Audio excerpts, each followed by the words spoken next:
Bonjour les internautes.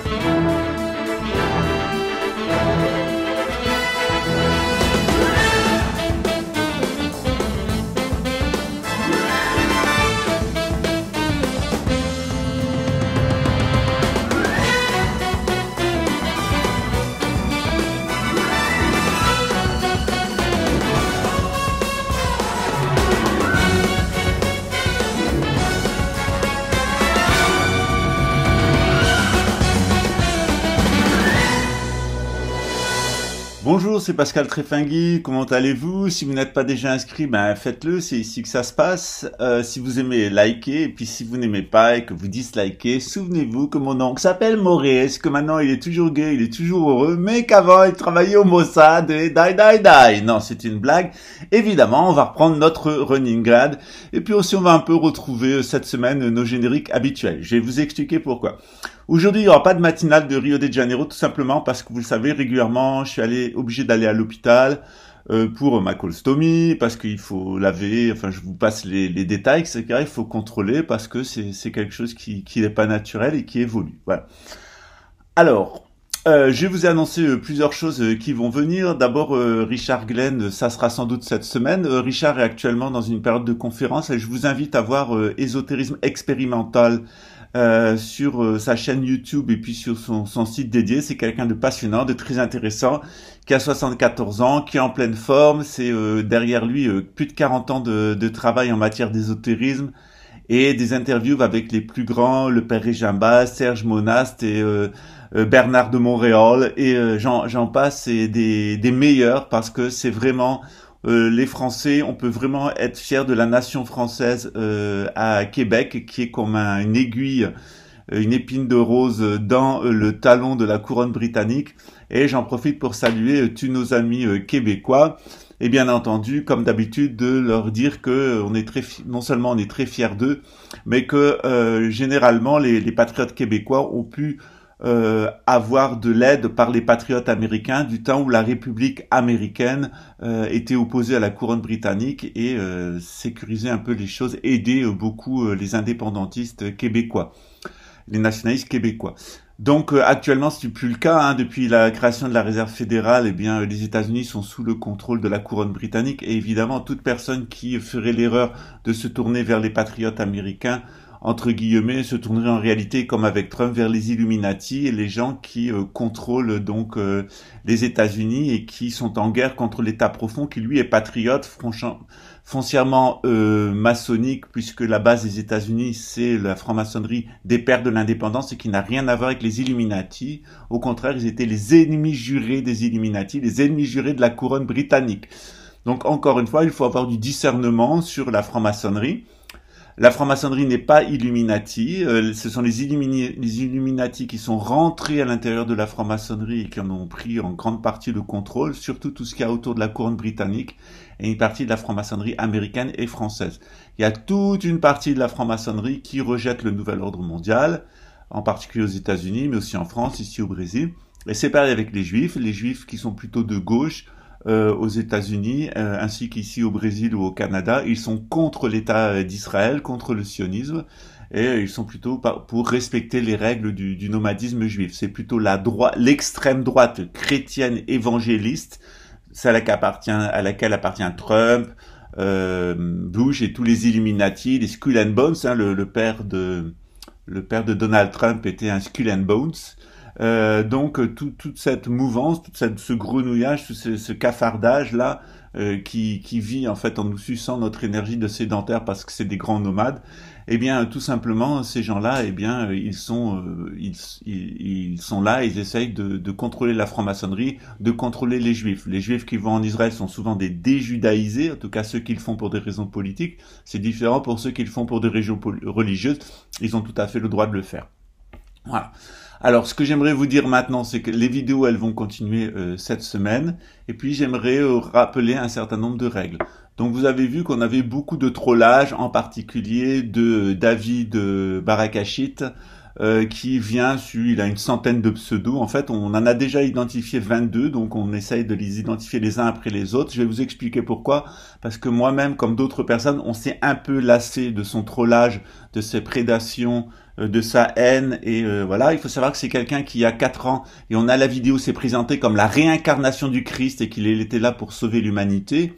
J'ai expliqué un peu son type psychologique, c'est-à-dire c'est un type 6, hein, le type loyal, mais comme il avait une mère qui était folle, il le dit lui-même, qu'il a vécu dans la peur, en fait, il n'est pas bien arrivé à intégrer son type 6 loyal phobique contre phobique, et il s'est complètement désintégré en type 2, le mythe du sauveur.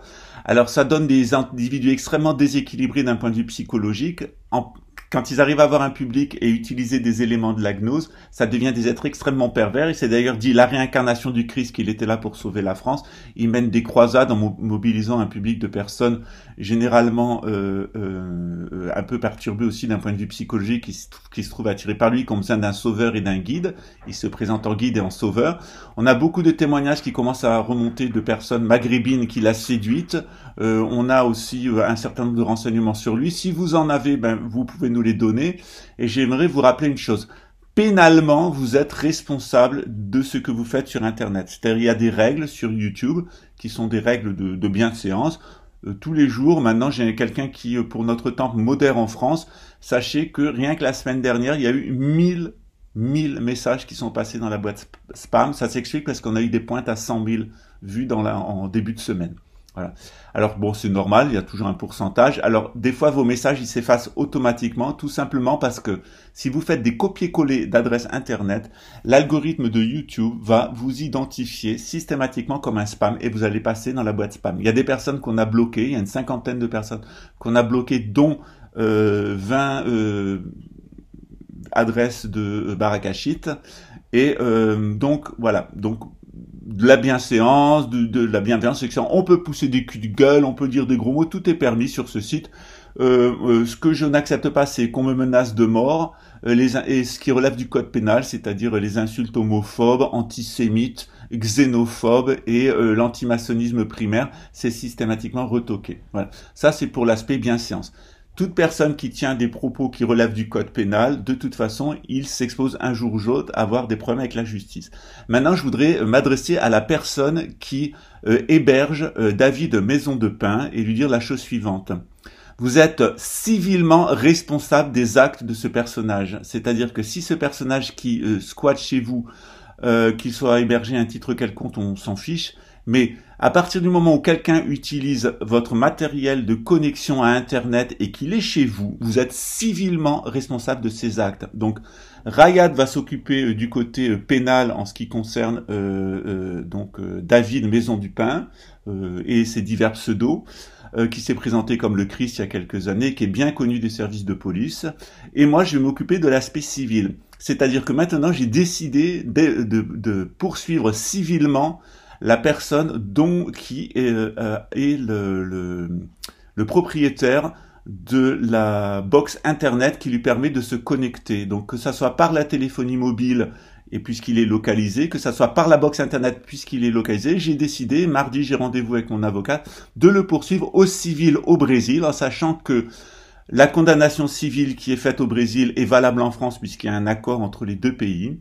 Et que au Brésil, c'est très simple, les juges sont impitoyables pour les délits sur Internet, impitoyables. J'ai moi-même, à cause de 2 ou 3 petites choses que j'avais écrites sur Internet en portugais, été au tribunal, j'ai été condamné, j'ai payé une amende. Je peux vous assurer qu'ici, les amendes, elles sont sacrément salées, ce qui m'a appris un peu à aussi moi-même me réguler. Ça peut arriver d'avoir des coups de gueule. En France, c'est plus cool, mais c'est la juridiction brésilienne qui sera compétente puisque je suis le demandeur et la victime, et donc je demande 50 000 € de dommages et intérêts à la personne qui héberge, qui a la boîte Internet,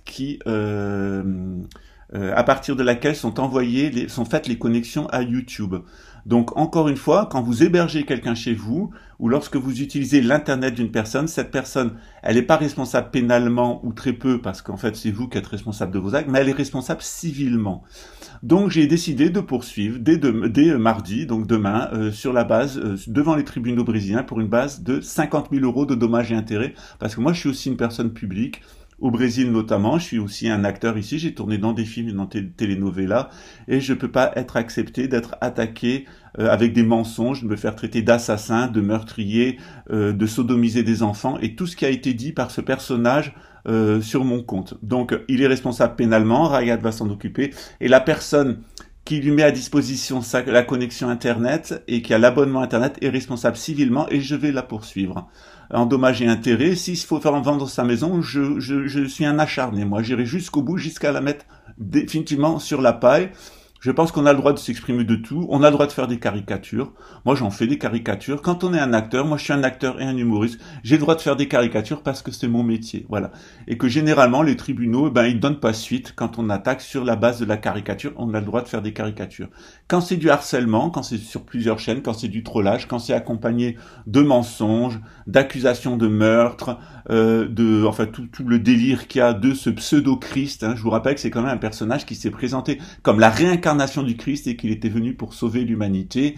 D'ailleurs, il l'a dit dans un de ses derniers messages, il est venu plusieurs fois pour essayer avec l'humanité, mais on l'écoute pas. Donc maintenant, il va partir en croisade et détruire tous les gens qui ne se prosternent pas devant sa joyeuse majesté. Voilà. Alors, il faut savoir que ce genre d'individus qui, généralement, ils mettent la main sur des victimes. Ça peut être, par exemple, une dame âgée chez qui, dont il s'occupe des chevaux et dont il s'occupe, ou ça peut être un autre cas, ça peut être, quelqu'un qui va squatter un endroit. Et généralement, il développe un ego de faux gourou avec des éléments d'ésotérisme et de psychanalyse. Et puis, ça, c'est de la séduction avec de la prédation sexuelle. On m'a informé d'ailleurs qu'il y avait plusieurs maghrébines qui avaient signalé à la police, chez lui du trollage sexuel. On retrouve d'ailleurs le comportement d'Alain Soral, c'est quand même typique, comme quoi ce psychopathe sert de mentor à d'autres psychopathes en France, et que généralement il se constitue une secte, et que quelqu'un qui se sent une inspiration messianique comme ça et qui monte sa secte, ça finit toujours au carnage. C'est-à-dire des abus sexuels, de la prédation sexuelle, de l'escroquerie, et après ça peut aller jusqu'à des homicides. Et toute l'histoire des sectes en fait nous montre que il y a un individu borderline et autour de lui il y a une secte qui se crée, et la secte devient dangereuse. Moi, mon travail et ma mission, c'est au contraire de vous montrer que d'abord moi j'ai une légitimité de par mes origines familiales, de par mes initiations spirituelles, l'enseignement qui m'a été donné dans le cadre familial et spirituel, et puis aussi de vous montrer que la gnose, c'est quelque chose qui est tout à fait simple, qu'on soit riche ou qu'on soit pauvre, qu'on ait fait des super études ou qu'on n'en ait pas fait, on peut avoir accès à la gnose. La gnose, c'est très simple, et je vais vous le répéter de nouveau, c'est 4 éléments qui sont englobés dans un 5e élément, c'est les 12 ou 13 constellations du zodiaque, donc 13 ou 12 constellations, c'est la spiritualité. 4-5 éléments qui se combinent, c'est la matérialité, et entre deux, il y a 2 luminaires. Il y a le luminaire du soleil qui est plutôt maternel et qui envoie beaucoup d'énergie et qui nourrit tout, et de l'autre côté, il y a la lune qui est l'aspect masculin et mémoriel, voilà. Et entre la lune qui est masculin et mémoriel et le soleil qui est féminin et matriciel, il y a les 5 planètes, et les 5 planètes vont avoir une relation avec le comportement de notre âme, donc Mercure pour communiquer, le commerce, échanger, Jupiter pour tout ce qui est moralité, rectitude, Saturne pour tout ce qui est mémoriel, Vénus pour tout ce qui est lié à l'accumulation, la maternité, etc. Et puis Mars, tout ce qui mène vers l'extérieur, voilà, et le combat. Donc cette structure traditionnelle, on la retrouve partout, c'est ce qu'on appelle la Sophia Perennis. Donc on a la matérialité à partir des éléments, la spiritualité à partir des constellations et le domaine de l'âme à partir des astres, le domaine astral. Et ceci, vous allez le retrouver dans toutes les traditions spirituelles, et tous les symboles, ils sont complètement raccordés à ce système-là. Lorsque j'étais en prison, je vous l'ai dit, j'ai eu l'occasion de lire et tellement relire le dictionnaire des symboles que maintenant je le sais par cœur. On en a fait même offert plusieurs. Et ce qui me manquait, en fait, je l'ai acquis par le dictionnaire des symboles, ce qui fait que ça m'a permis d'avoir, outre René Guénon, une culture assez universelle en matière symbolique. J'ai écrit plusieurs livres, dont La psychologie dans la synagogue de Satan et l'Église de Dieu, auquel je vous renvoie parce que j'essaie d'expliquer de façon la plus simple possible la situation actuelle de déviation de l'Occident vers le scientisme et vers le matérialisme, et de l'autre côté, les traditions spirituelles, en donnant quelques exemples, comment ça fonctionnait, et de bien distinguer nomades et sédentaires avec la façon dont les uns et les autres, nomades et sédentaires, se polarisent face à la gnose. C'est quelque chose de très simple, qui est extrêmement simple à comprendre psychologiquement, mais après, il faut travailler sur soi. Il faut comprendre sa personnalité, son individualité, les qualités et les défauts de son âme et comprendre sa mission. Alors pour comprendre la mission, je fais des thèmes astrologiques synarchiques qui permettent, en jonglant sur plusieurs types d'astrologie, d'avoir un portrait le plus juste, des possibles d'une personne, en sachant qu'elle va pas forcément tout développer. Des fois, c'est complètement à côté, parce que la personne soit ne l'a pas encore développé, soit ne le développera pas, parce qu'elle s'est montrée sage. De l'autre côté, on fait beaucoup de vidéos. Donc c'est vrai que notre temple, il est aussi une école de formation au métier du cinéma. Pourquoi? Parce qu'en tant qu'acteur, j'ai été confronté à des suicides autour de moi d'acteurs, à de la grande pathologie mentale des acteurs, parce qu'on vous apprend, moi j'ai fait plusieurs écoles de cinéma, j'ai fait les ateliers du cinéma de la ville de Marseille. Alors j'aime pas dire j'ai fait, mais bon, là je suis bien obligé de le faire. J'ai aussi fait pas mal de cours aux États-Unis avec des très grands du cinéma, comme Nathalie Portman, mais il y en a d'autres. Je vous laisse voir mon curriculum vitae, j'ai pas envie de faire de l'étalage, hein. Contrairement à David qui a pas son bac et qui est au cul des vaches, moi j'ai une légitimité de par mes origines familiales, de par mon travail et mes études, et je pense que vous l'avez compris puisque vous êtes de plus en plus nombreux sur cette chaîne. Il s'agit pas de comparer les choses, mais il s'agit de remettre ce trollage en fait en perspective. Dans notre école, donc dans notre temple bouddhiste, qui est une école en réalité, plus qu'un temple de pratique, nous donnons beaucoup de cours aux acteurs. Donc nous avons des groupes d'acteurs, hein, on a des stages de 3 acteurs où on leur apprend non seulement à rentrer dans le personnage, mais à sortir du personnage. Vous avez Xavier Loin, donc qui intervient souvent sur la chaîne Who I Am, qui est la chaîne d'un ami, d'un très très bon ami, quelqu'un pour qui j'ai énormément de respect, qui est une très très chouette personnage, très généreux, c'est vraiment une très très belle personne, très christique. Xavier, qui est un acteur très connu en France, et je ne dirai pas son nom, il a dit lui-même qu'il était acteur et qu'il était très connu, mais je ne dirai pas son nom. Pardon. Il y a d'autres célébrités qui vont venir sur cette chaîne, des célèbres et des moins célèbres, dont des personnes très très célèbres, mais vous ne saurez pas qui elles sont, et pour discuter justement d'ésotérisme, parce que je pense que Who I Am a la formation intellectuelle et le parcours d'abord c'est quelqu'un de costaud, qui a été champion de surf, qui a fait des arts martiaux, qui a un très très bon niveau intellectuel, qui a une très bonne réussite sociale, mais il met son argent au service des autres, dans des fondations, dans des œuvres caritatives, et notamment dans cette chaîne. Voilà. Alors ce troll a fait striker sa chaîne avec des tas de pseudos, hein, donc il va en assumer les conséquences. Voilà, ce que j'aimerais vous expliquer, c'est que pourquoi je fais des vidéos humoristiques, parce que ça fait partie de mon travail. Alors souvent les gens ne le comprennent pas, que un jour je puisse être un lama bouddhiste tibétain qui donne des enseignements pointus sur le bouddhisme, en essayant de les rendre le plus accessibles à tout le monde, et de l'autre côté je peux faire complètement le con, délirant, comme si j'étais sous cocaïne. En fait, je vais vous expliquer pourquoi. D'abord, je prends pas de cocaïne, j'ai jamais pris de drogue, j'en prendrai jamais, mais c'est justement le travail qu'on fait ici. Donc quand vous rentrez dans les ateliers ici au Temple École, on vous filme. On vous filme pourquoi? Parce que généralement, on a une image très idéalisée de soi-même. Et par exemple, les personnes qui ont de la surcharge pondérale ou les personnes qui sont très maigres, j'ai eu pas mal d'étudiantes qui étaient anorexiques, c'était les parents qui me les avaient amenées, elles ont accepté de rentrer en thérapie, c'était très important de les filmer. Et on s'est aperçu, notamment lorsqu'on travaillait sur les 5 éléments, et la façon dont ils se combinent et où ils vont donner des tendances dans l'âme, des tendances, par exemple, je vous ai expliqué que chacun des éléments hier ou avant-hier était lié à une qualité Bouddha. Et bien, lorsque les mémoires, les conditionnements, les traumatismes voilent ces qualités Bouddha, au lieu d'avoir par exemple, au lieu d'avoir de la conscience omniprésente, pouvoir rentrer avec compassion dans n'importe quelle situation et aider, eh bien, on a de la pensée dualiste, de la conscience dualiste. On va dire, il y a moi, il y a les autres, donc on va commencer à porter des jugements de valeur. Voilà.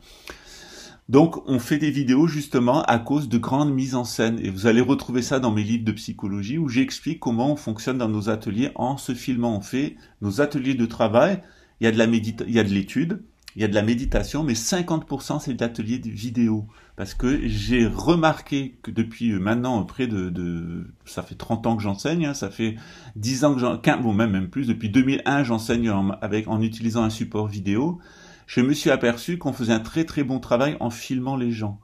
D'abord, ça apprend à sortir de soi, de ses complexes, aussi bien de supériorité que d'infériorité, voilà. Ça permet de se voir en face, et puis ça permet aussi de corriger des tics qu'on a au niveau du comportement, etc. Puis c'est toujours bien de se voir de l'extérieur.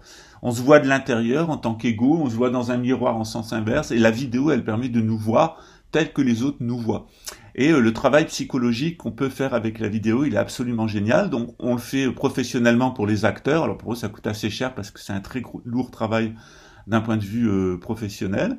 Mais ce qu'on fait avec le temple pour les gens qui ont de l'argent et les gens qui en ont besoin professionnellement, ça nous permet de l'autre côté d'avoir des œuvres de bienfaisance et d'avoir des cours le moins cher possible, voire des bourses d'études avec des cours à 0 pour les personnes qui n'ont pas d'argent et qui veulent étudier.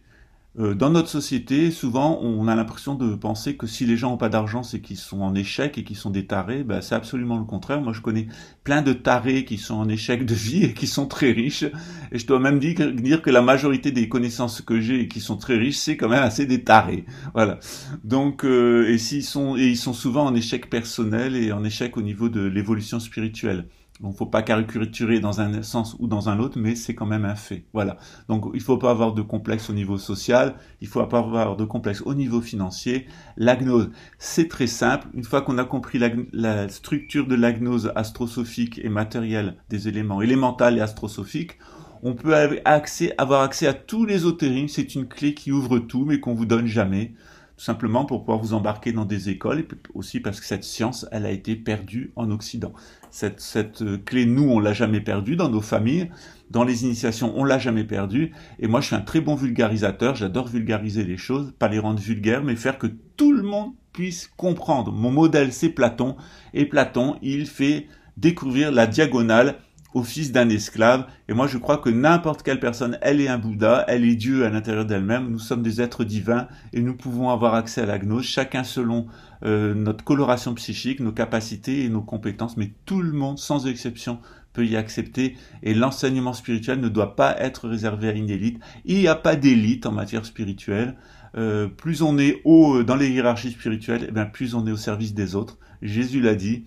Que celui qui s'estime le plus grand, qui mette son tablier et qui se mette au service des autres. Voilà. En tout cas, je sais pas si je suis grand, mais en tout cas, c'est ce que j'essaye de faire et d'être à votre service. Voilà. Alors, je vous laisse. Aujourd'hui et demain, il y aura pas de matinale de Rio. Tout simplement parce que je vais à l'hôpital pour faire ça et puis c'est assez inconfortable. Il y a des vidéos qui sont prêtes mais qui sont pas montées et d'autre part j'ai beaucoup de retard en astrologie. Je veux pas faire plus attendre les personnes qui m'ont fait confiance. Donc je vais donc pas faire de matinale pendant 2 jours pour apporter un travail de meilleure qualité à partir de mercredi. On a eu de toute façon tellement d'audience sur la chaîne ces derniers temps avec des pointes à 100 000 que on va laisser un petit peu respirer tout le monde, un peu respirer la chaîne, un peu vous laisser respirer aussi. Il y a beaucoup de personnes qui me posent des questions qui sont déjà traitées, donc les nouveaux, retournez dans les anciennes vidéos. William, il a le Covid-19, hein, donc hier, il avait 2 possibilités. Il est tellement malade que, ou soit il se faisait hospitaliser en sachant qu'il y a quelqu'un dans sa famille qui est déjà mort du Covid-19, donc il y a une fragilité génétique chez lui qui est d'origine asiatique, et où de l'autre côté, il suivait un traitement naturel. Alors, on l'a laissé faire son choix, il a contacté un médecin, le médecin est venu, l'a ausculté, lui a proposé de se faire hospitaliser. De l'autre côté, il y avait donc les indications du professeur Cheng. Donc il a suivi la thérapie du professeur Cheng. Ce matin, il était levé, son visage a dégonflé, il a plus d'insuffisance respiratoire. Donc voilà, je pense que demain, il sera guéri. Alors on a utilisé la stratégie du docteur Cheng qui est 5 mg d'acide ascorbique toutes les heures, puisqu'on n'en avait pas en injection, c'est pas disponible ici. On a une personne qui nous a donné une boîte d'hydrochloroquine qu'on lui a donné, donc il l'a pris, hein, il a pris 3 comprimés hier dans la journée, et puis surtout on lui a fait donc du jus de betterave avec des carottes et de l'ail en grande quantité, une tête d'ail complète, et ce matin il était tout dégonflé, il s'est levé, il respirait normalement, et il a d'ailleurs repris son travail de graphiste. Alors j'aimerais qu'il se repose un petit peu plus, mais bon, c'est son choix, c'est un adulte. Donc vous voyez, le Covid-19, c'est aussi une grippe et qui doit être traitée comme une grippe. Dès l'apparition des premiers symptômes, n'attendez pas. Traitez-le comme une grippe. Et c'est ce que je dis tous les ans aux gens qui attrapent la grippe saisonnière. Dès que vous avez les premiers symptômes de la grippe, mettez-vous un masque pour ne pas contaminer les autres et traitez immédiatement votre grippe. N'attendez pas. Ne contaminez pas les autres. Voilà. Je vous remercie pour votre écoute et puis nous allons nous retrouver mercredi. Ok, ciao. Je vois et ressens. Je vois et comprends. C'est toujours le meilleur. C'est pas un perdant. Il est toujours à l'heure. Il est parfait et pourtant il va chez le docteur. Il aime pas ses cheveux blancs. Je crois que c'est le moment pour cette peur étrange de consacrer un instant à cette joie qui la dérange. On l'écoute à table, il a toujours raison. Il paraît le plus fiable dans le tas mais dans le fond il reste incapable d'accepter un autre son. Je crois que c'est le moment pour cette peur étrange de consacrer un instant à cette joie qui la dérange. Je vois et ressens l'extinction de l'homme animal. Je vois et comprends qu'il contrôlait mon mental. Ce personnage possessif et calculateur cachait mon esprit créatif et sans peur. C'est toujours le meilleur, c'est pas un perdant. Il est toujours à l'heure, il est parfait et pourtant il va chez le docteur se nourrir de médicaments. Je crois que c'est le moment pour cette peur étrange de consacrer un instant à cette joie qui la dérange. On l'écoute à table, il a toujours raison. Il paraît le plus fiable dans le tas mais dans le fond il reste incapable de vivre une émotion. Je crois que c'est le moment pour cette peur étrange de consacrer un instant à cette joie qui la dérange. Je vois et ressens l'extinction de l'homme animal. Je vois et comprends qu'il contrôlait mon mental. Ce personnage possessif et calculateur cachait mon esprit créatif et sans peur.